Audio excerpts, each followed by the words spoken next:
आप देख रहे हैं अल्फा डिफेंस हिंदी में आपका स्वागत है। आज के इस वीडियो में हम लोग बात करेंगे भारत के डिफेंस एक्सपोर्ट के बारे में। भारत सरकार की तरफ से डिफेंस एक्सपोर्ट के नंबर्स रिलीज किए गए थे और इन नंबर्स में बताया गया है कि भारत ने पिछले साल की तुलना में 32% ज्यादा एक्सपोर्ट किया है। फाइनेंशियल ईयर 2023-24 क्लोज होने पर भारत का डिफेंस एक्सपोर्ट 21,083 करोड़ का हुआ है और अगर आप ये पिछले फिजिकल ईयर से कंपेयर करें तो ये 32.5% ज्यादा है। रक्षा मंत्री का ट्वीट एग्जैक्टली यहीं पर खत्म हो गया था और इसको रीट्वीट करके प्रधानमंत्री की तरफ से जो ट्वीट किया गया था वहां पर भी केवल एप्रिसिएशन इंक्लूड किया गया था।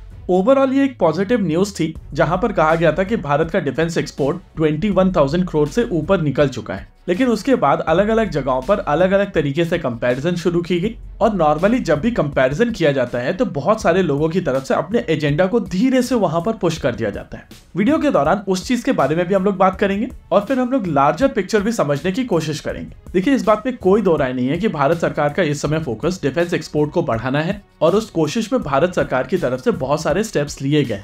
वहीं दूसरी ओर इस समय ये इलेक्शन का टाइम है और इसी वजह से ये नेचुरल है कि हर चीज को राजनीति के साथ में जोड़कर देखा जाएगा। नॉर्मली जब भी हम लोग ग्रोथ को कंपेयर करते हैं तो पिछले साल या उससे पिछले साल या पिछले 5 साल की बात करते हैं, लेकिन इस केस में कुछ लोगों की तरफ से साल 2014 के नंबर्स के साथ में इसको कंपेयर किया जा रहा है और अगर आप साल 2014 के नंबर के साथ में इसको कंपेयर करेंगे तो यहाँ पर 31 टाइम्स ज्यादा एक्सपोर्ट किया गया है। अब अगर भारत सरकार की तरफ से कुछ अच्छा काम किया गया है तो नेचुरली वो लोग उस चीज का क्रेडिट लेंगे, लेकिन क्योंकि कंपैरिजन फाइनेंशियल ईयर 2013 और 2014 के साथ में किया जा रहा है जब देश के प्रधानमंत्री मनमोहन सिंह जी थे, तो नेचुरल है कि ये चीज धीरे से पॉलिटिकल हो गई है। पर्सनली मेरा मानना है कि जब हम लोग डिफेंस जैसे स्पेस की बात करते हैं तो वहां पर पॉलिटिक्स को नहीं लाना चाहिए, लेकिन हम लोग डेमोक्रेसी में रहते हैं और अगर किसी को दो सरकारों की परफॉर्मेंस को गेज करना है स्पेसिफिकली डिफेंस सेक्टर में तो वो लोग कंपैरिजन तो करेंगे ही। थियोरेटिकली मेरा मानना है कि पूरे देश को कलेक्टिवली इस चीज को सेलिब्रेट करना चाहिए था, लेकिन अगर कंपैरिजन किया भी जा रहा है तो मुझे उसमें कोई परेशानी दिखाई नहीं दे रही। लेकिन जब हम लोग एक्सपोर्ट के नंबर्स की बात कर रहे हैं तो अब हम लोगों को इंपोर्ट के नंबर्स की भी बात करनी चाहिए। और अगर आप सिपरी का डेटा उठाकर देखेंगे तो साल 2019 से लेकर साल 2023 तक पूरे विश्व का 9.8% total global arm import Bharat ने किया है। इन नंबर्स के साथ में भारत वर्ल्ड का नंबर 1 इंपोर्टर है और इन नंबर्स के ऊपर भी हम लोगों को बातचीत करनी चाहिए।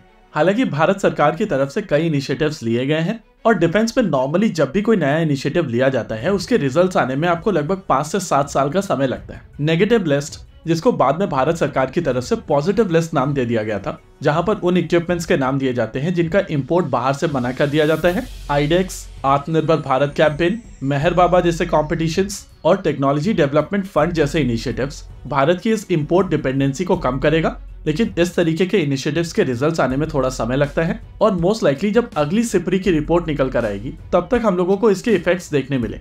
लेकिन कई लोगों की तरफ से इस डेटा को प्रेजेंट करते समय यह भी कहा गया है कि 60% एक्सपोर्ट प्राइवेट सेक्टर कंपनी की तरफ से किया गया है और 40% एक्सपोर्ट डीपीएसयूज की तरफ से किया गया है। देखिए, जब भी हम लोग इस तरीके की चीजों के बारे में बात करते हैं तो हम लोगों को बड़ी पिक्चर देखनी चाहिए। हम लोगों को यहाँ पर यह समझना पड़ेगा कि यहाँ पर कितना एक्सपोर्ट इंडियन टेक्नोलॉजी का किया गया है, उसमें से कौन सी टेक्नोलॉजी भारत की कंपनीज द्वारा बनाई गई है, डीआरडीओ द्वारा डेवलप किए गए कौन से weapon systems private sector companies बनाकर बाहर बेच रही हैं। और जब इन सभी चीजों को आप पर्सपेक्टिव में डालेंगे तो आपको समझ में आएगा कि बहुत सारी टेक्नोलॉजी ऐसी है जो डीआरडीओ द्वारा डेवलप की गई है और उसको दोनों डीपीएसयूज और प्राइवेट सेक्टर कंपनीज बाहर बेच रही हैं, जो इन रियलिटी भारत के लिए अच्छा है। और आने वाले समय में ये कंपनीज इस टेक्नोलॉजी को फर्दर इंप्रूव करके भारत के लिए और वर्ल्ड मार्केट के लिए बेहतर प्रोडक्ट भी दे पाएंगे। और इसी वजह से जब ये एजेंडा पुश किया जाता है private versus public sector companies, तो लोगों को समझना पड़ेगा कि ये दोनों कंपनीज भारत के लिए खेल रही, साथ ही इनके पीछे जो कोच खड़ा हुआ है वो भी इंडियन है।